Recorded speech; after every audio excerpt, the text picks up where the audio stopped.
V minulom roku vedci na Slovensku poprvýkrát zaznamenali invázneho sršňa ázijského, ktorý dokáže zlikvidovať celú kolóniu včiel. Aj preto vedci hľadajú spôsoby, ako ho včas identifikovať a zabrániť veľkým škodám. Na Univerzite svätého Cyrila a Metoda v Trnave vyvíjajú zariadenie s umelou inteligenciou, ktoré ho nielenže rozpozná, ale ho aj zaznamená na video. Prečo ste sa rozhodli pre vývoj zariadenia na identifikáciu sršňa ázijského? Rozhodli sme sa z toho dôvodu, že sám som včelár, venujem sa umelej inteligencii a návrhom zariadení, ktoré sa považujú za internet vecí. A keďže mám pracovné povinnosti a často sa nachádzam v škole, potreboval som vyriešiť situáciu a zabezpečiť vlastne identifikáciu tohto sršňa tak, aby som nemusel sa tomu venovať veľmi osobne. A zároveň tým, že oba predmety ma veľmi bavia, aj elektronika a aj včelárstvo, nápad teda vznikol minulý rok, keď bol prvýkrát identifikovaný sršeň ázijský. Na akom princípe to zariadenie funguje? Zariadenie funguje s dvomi procesormi, funguje na princípe identifikácie objektov pomocou počítačového videnia. To je prvý základný princíp. A vzhľadom na to, že naše zariadenie je možné prevádzkovať vo vonkajšom prostredí, sme sa snažili vytvoriť zariadenie, ktoré je nenáročné na údržbu aj na používanie.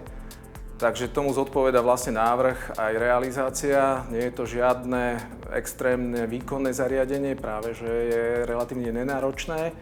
Takisto výpočtový výkon tohto zariadenia bol vybraný tak, aby postačoval na zameranú úlohu alebo na vybranú úlohu. Snažili sme sa urobiť čo najlepšie výsledky detekcie. Takže najprv sa zosníma letáč úla, alebo teda vybraný priestor, ktorý chceme monitorovať. Následne je zaznamenávaná videosekvencia pomocou modelu YOLO verzia 2, ktorý je taký jednoduchý model na detekciu objektov vo videu. Sa vlastne vytvoria identifikácie základné hmyzu a základná kategorizácia.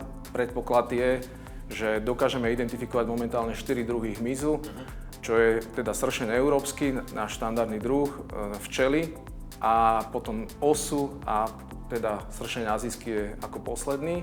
Z týchto sú vybrané objekty, ktoré boli identifikované ako včela a sršeň a sú posunuté následne do druhého modelu, ktorý identifikuje už statický obraz, ale ktorý má väčšiu presnosť. Týmto sa zabezpečí vlastne kvalita detekcie na lepšej úrovni a aj to zariadenie vlastne pracuje v takom režime, ktoré dokáže teda... Ukladáme aj sekvenciu videa samozrejme pre naše ďalšie skúmanie, je tam inštalovaná SD karta a potom máme samozrejme aj k dispozícii obrazovú informáciu, kedy je vytvorený vlastne statický obraz, ktorý bol vyhodnotený.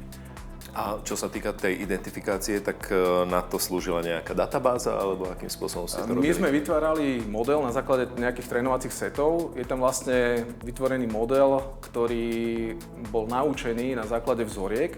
Keďže my nemáme na Slovensku momentálne ten výskyt tohoto sršňa dostatočný a nemáme reálne vzorky zo Slovenska, použili sme vzorky, ktoré sú voľne dostupné, alebo ktoré sme sa počas našich prác vedeckých dostali do kontaktu. Spolupracovali sme s viacerými tímami aj zo zahraničia, ktorí nám poskytli ich fotografie a ich videozáznamy. Na základe nich sme dokázali vytvoriť databázu, ktorá je momentálne asi 1500 vzoriek. Zamerali sme sa na sledovanie letáča úla. Tento objekt skúmania bol vybraný kvôli tomu, pretože tam najčastejšie dochádza teda jednak k príletu včiel alebo odletu. A v prípade, že sa teda chystá sršeň ázijský nejakým spôsobom už zameral úl a snaží sa teda získať potravu z neho, tak využíva tú letačovú plochu na to, aby sa tam vlastne živil potravou, ničí tie včely. Začína tam. Ako sa ten prístroj zachová, keď identifikuje toho sršňa? Prístroj sa zachová tak, že vytvorí interne záznam a vlastne prebehnú dve detekcie cez tie základné modely. Druhý model, ak identifikuje s nejakou presnosťou, ktorú máme nadstavenú momentálne na 90%, že to je sršeň ázijský, vytvorí správu, ktorá je odoslaná cez sériovú linku do modemu a modem pomocou technológie LoRaWAN potom dokáže odoslať správu a indikovať, že bol zaznamenaný výskyt s nejakou pravdepodobnosťou. Je tam informácia o mieste lokácie. Má čas potom nejakým spôsobom účinne zareagovať? Práve toto bolo cieľom celého nášho projektu, že aj bez nášho zariadenia má človek, alebo teda včelár, možnosť reagovať. Podľa toho, čo teda máme načítané z literatúry a z nejakých konferencií, na ktorých sme mali možnosť diskutovať s našimi kolegami, tak je možná vlastne nejaká základná ochrana včelstiev. Najzákladnejšie sú také mechanické princípy, čo každý včelár pozná, že zúžim proste vstup včiel do úľa. Môžem sa pokúsiť o zabránenie vstupu do úľa pomocou tzv. Mriežky. Tá mriežka by mala byť o rozmeroch 5,4 x 5,4 mm. A samozrejme najdôležitejšie je snaha chovať silné včelstva.